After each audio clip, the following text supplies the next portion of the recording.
been one of the most underrated teams in the NFC over the last 4 seasons. And within this time frame, they have won the NFC South Division every single year in the last 4 years. Today, we're going to talk about what they did in the NFL draft and the same with their free agency moves by bringing back Chris Godwin and bringing in Hassan Reddick. When I look at Todd Bowles as a head coach, I still have questions about him as a head coach. And in certain situations, he'll mismanage a game. He won't use timeouts. And in other situations, he'll keep players in for too long late in the fourth quarter. But overall, Coach Todd has been a solid head coach with this organization. And he's done a great job by bringing in the right offensive names to help coach up Baker Mayfield and Mike Evans. We can go back many years ago when they first brought in Tom Brady and they won a Super Bowl in the first season. But we're long gone from that. When I look at the Buccaneers right now, they have a major opportunity to possibly make a deep playoff run for this upcoming season. They fixed all of their weaknesses in the NFL draft and in free agency. But the first thing I really want to talk about is the offensive coordinator position. We've seen the Buccaneers run through offensive coordinators, and it's not because Todd Bowles is hiring bad offensive coordinators. This is a good problem that they're running into. They always have good offensive coordinators. He hired Dave Canales a few seasons ago. Dave Canales was such a very good offensive mind that the Carolina Panthers came knocking on the door. He's now the head coach for the Carolina Panthers entering year number 2. He had to bring in a brand new offensive coordinator in Liam Cohen.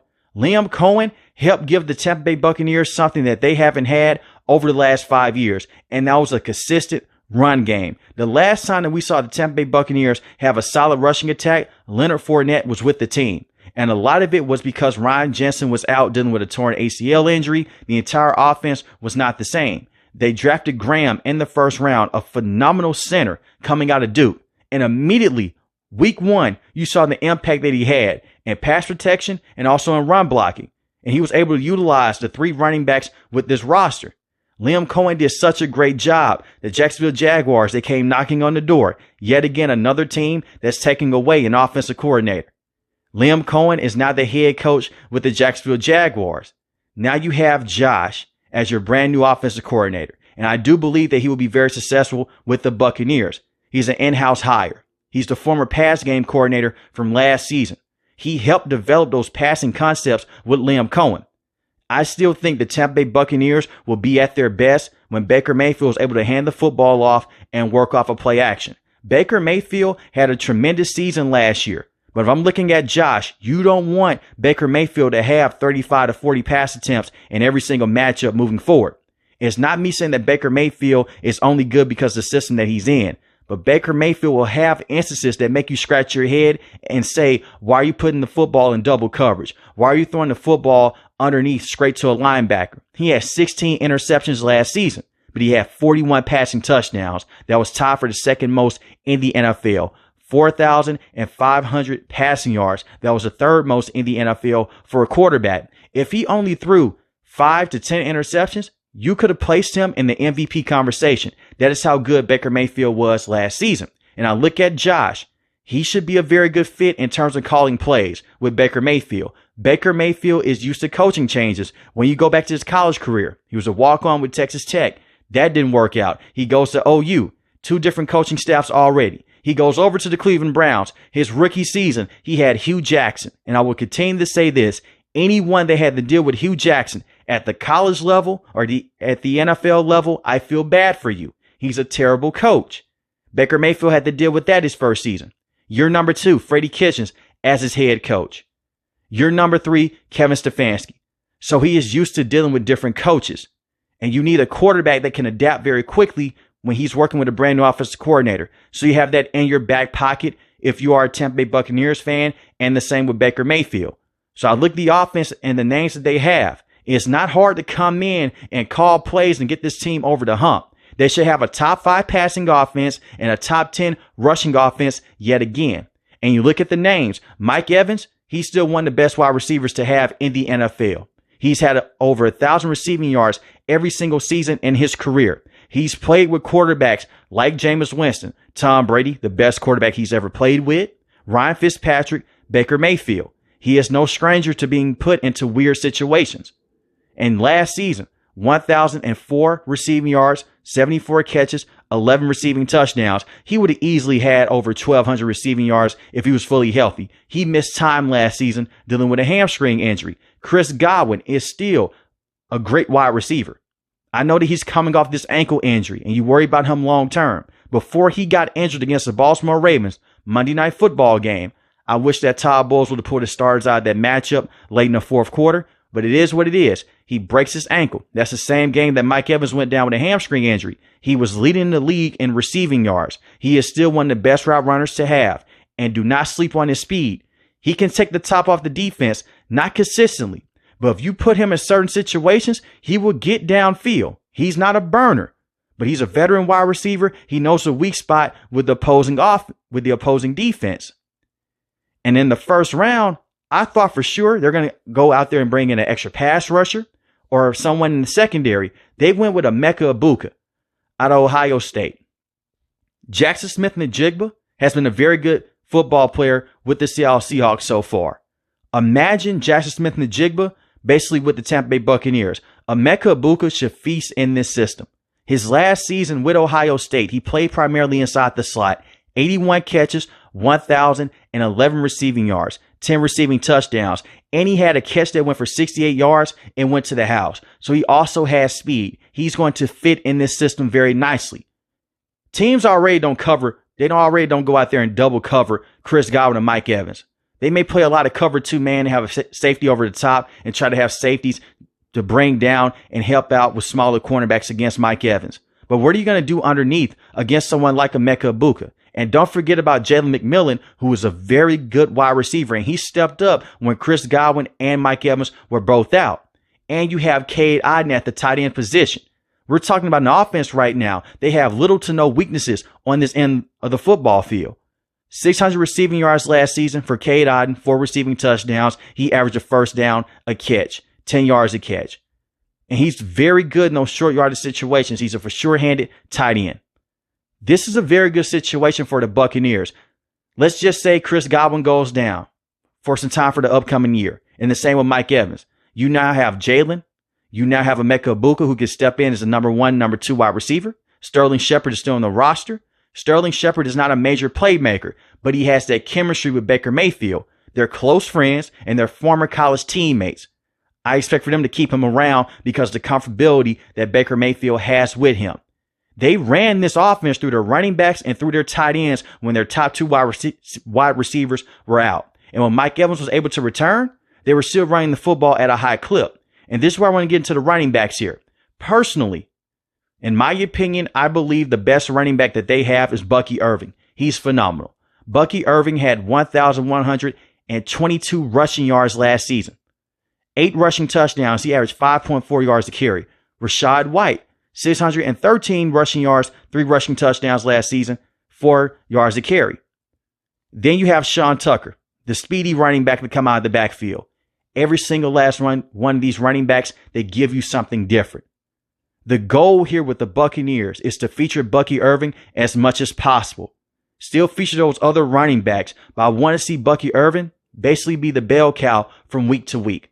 They should run this offense through him, through Cade Otton, Mike Evans, and Chris Godwin. If it comes down to Baker Mayfield, minimize those turnovers. We've seen this in back-to-back runs now. The Buccaneers, they can get to the NFL playoffs. They can win playoff games. Let's not forget what Todd Bowles and his defense did against Jalen Hurts a year ago when he had those 2 terrible coordinators on the offensive end and on the defensive end. The Philadelphia Eagles went one and done in the playoffs against the Buccaneers, and Baker Mayfield had a great day against that defense. In the regular season, they defeated the Philadelphia Eagles yet again because of the defensive game planning by Todd Bowles. The reason why I'm hard on Baker Mayfield in these turnovers, when they went against the Detroit Lions, they lost that matchup. It came down to an interception, middle of the field. When they went against the Washington Commanders, you had the momentum. It came down to a fumble on a jet sweep by the wide receiver in Baker Mayfield. Those crucial situations come back and they haunt you. The Buccaneers just a couple plays away from advancing and making a deeper run in the playoffs.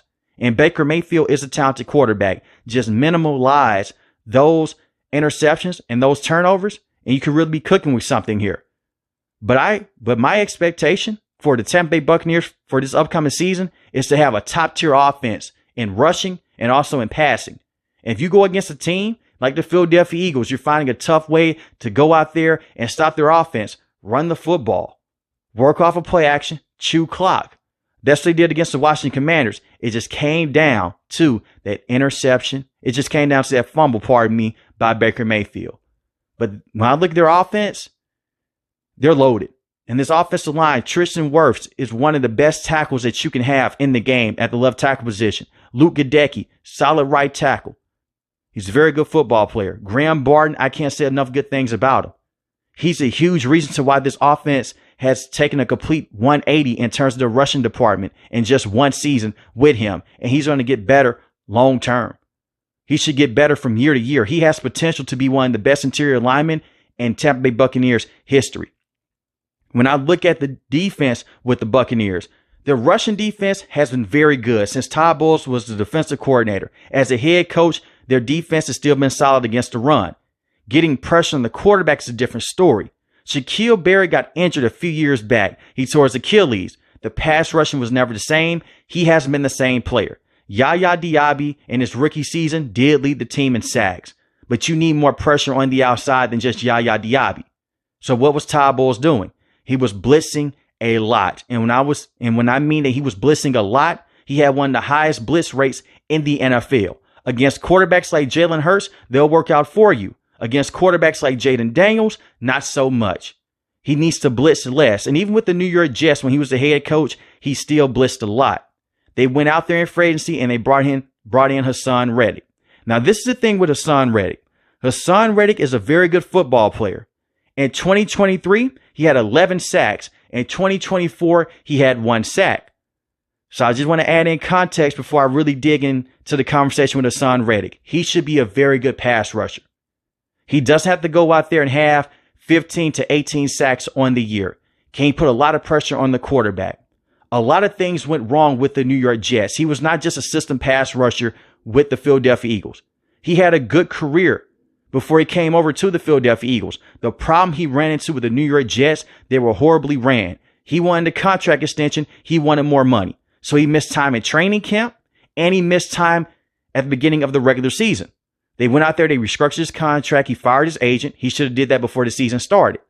He was not able to go out there and have a productive season with the Jets. A report came out that he was done with the Jets. He just wanted to rack up a bunch of sacks and leave. Unfortunately, that didn't work out. I look at Coach Todd. He's a respectable head coach to many defensive players. Hassan Reddick has to get it together. He's 30 years old. If he has a big year with the Buccaneers, they will pay him accordingly. If he doesn't, he's going to be out the NFL. I believe last season was just a fluke year with the Jets. Pretty much everyone had a down year last year if you play with the New York Jets. This is a very good football player that should fit into this system very nicely. This is one of the most underrated pickups in free agency, in my opinion. If he works out, Todd Bowles doesn't have to blitz as much, and they like to play a lot of man coverage. And that's the one thing that Coach Todd loves to do. Even when he was being the defensive coordinator and Bruce Arians was the head coach for his organization, they played a lot of man coverage and they blitzed every now and then on second and third down.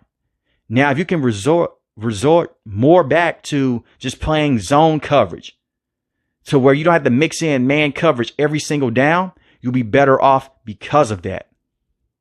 But I look at Hassan Reddick playing alongside Yaya Diaby, that should definitely work out for you. Vita Vea is still one of the best interior tackles that you can have at the defensive tackle position.